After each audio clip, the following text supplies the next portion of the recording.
চটকে মারি দিলি রে আমাকে। এ রে বাবলা তো চলে গেল, তো আমি কি করব বল না? লে মালিক তখন আসে, পয়সা পাবে নি, জলদি জলদি কাজ জলদি কর। জলদি কর। জলদি জলদি হ্যাঁ জলদি জলদি করতে হবে। মালিক কে আসছে না পয়সা দিতে। আর তারপর আমি চলো বিড়িটা খাওয়া হবে কেন না তো রে? বিড়িটা মারি দিব বোঝার দোকানে যাইনি,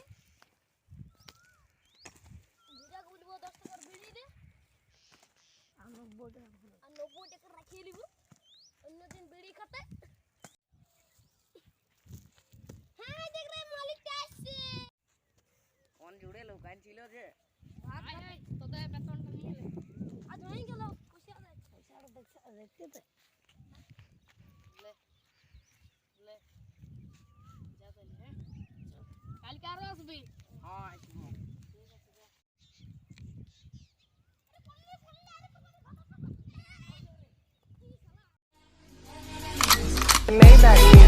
Can anybody out there